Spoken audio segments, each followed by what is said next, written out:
अच्छा नवी के देखिए सभी विद्यार्थी ध्यान दें। आज का यहाँ वीडियो आप सभी के लिए काफ़ी इम्पोर्टेंट रहेगा। इस वीडियो में आप सभी को गणित के सभी प्रश्नों का सॉल्यूशन भी दिया जाएगा, तो आप सभी प्रश्नों का अच्छे से स्क्रीनशॉट लीजिएगा और अच्छे से आप इनको कंप्लीट कीजिएगा। ठीक है, चलिए तो वीडियो को हम स्टार्ट करते हैं बिना किसी डाउट के। तो पहला प्रश्न देखिए, निम्नलिखित में से बहुपद है तो इसका आंसर रहेगा x² प्लस 3x 0.16 प्लस 0.6 का मान होगा तो इसका आंसर रहेगा 0.76। 2/5 प्लस 1/5 का मान होगा तो इसका आंसर रहेगा आपका 3/5। रैखिक बहुपद की घात होती है तो इसका आंसर रहेगा आपका 1। और चित्र में दिखाए गए छायांकित भाग को निम्न भिन्नी से दर्शाएंगे तो इसका आंसर रहेगा आपका 1/4। इसके बाद में छठा प्रश्न, 2/5 × 15/7 का मान होगा तो इसका आंसर रहेगा आपका 6/7। ठीक है, चलिए तो यहाँ से आप इन प्रश्नों का स्क्रीनशॉट ले लीजिए और आप अच्छे से इन प्रश्नों को कंप्लीट कर लीजिए। ठीक है, अगले प्रश्न की ओर चलिए आगे बढ़ते हैं। तो हमारा अगला प्रश्न रहेगा, रिक्त स्थानों की पूर्ति कीजिए। ठीक है, कि भिन्न 1/4 का दशमलव रूप 0.25 है। 3x² प्लस x का गुणांक है तो इसका गुणांक बनेगा 3। a की पावर m इंटू a की पावर n इक्वल a की पावर m प्लस n है। ठीक है, इसके बाद में है √2 एक डेढ़ संख्या है। कैसी? अपरिमेय संख्या। बहुपद 2 + 4y एक डेढ़ बहुपद है तो ये है आपका रेखिक। ठीक है, इसके बाद में शून्य अचर पद की घात सदैव डेढ़ होती है तो कैसे होती है? शून्य होती है। चलिए तो यहाँ से आप स्क्रीनशॉट ले लीजिए और अच्छे से कंप्लीट कर लीजिए।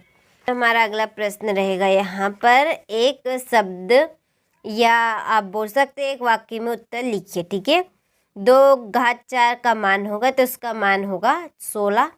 0.75 × 3 का मान होगा तो इसका मान होगा 0.25। ठीक है, 3 पदों वाले बहुपद को क्या कहते हैं? तो इसका आंसर रहेगा त्रिपद।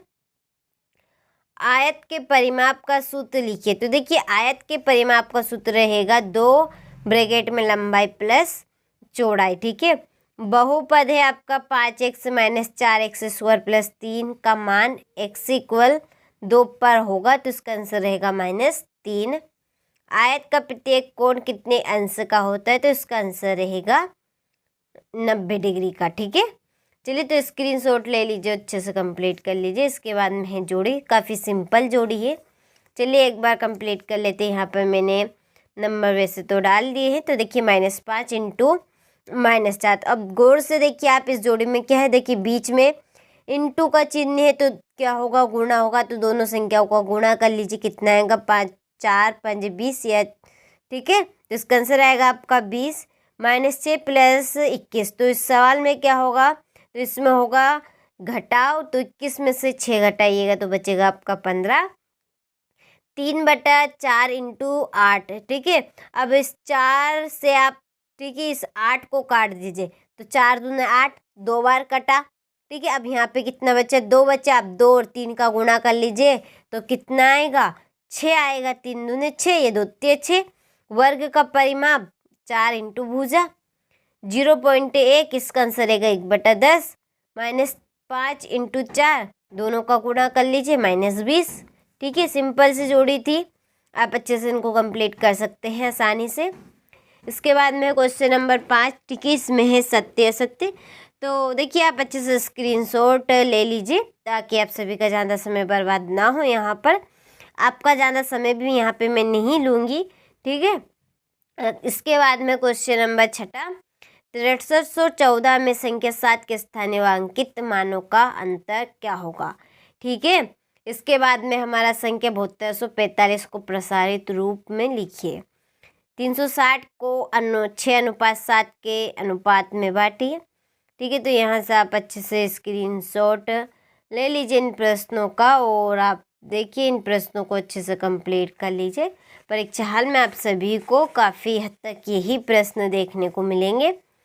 आपको पछताना ना पड़े पेपर देकर आने के बाद। तो आप अच्छे से इनको कंप्लीट कर लीजिएगा, ठीक है, ताकि आप सभी अच्छे से अच्छे अंक स्कोर कर सके और इस पेपर से आप सभी को मेरे द्वारा कुछ मदद मिल सके, ठीक है। इसीलिए आप सभी के साथ ये पेपर मैं शेयर कर रही हूँ ताकि आप सभी अच्छे से अच्छे अंक प्राप्त कर सके, ठीक है।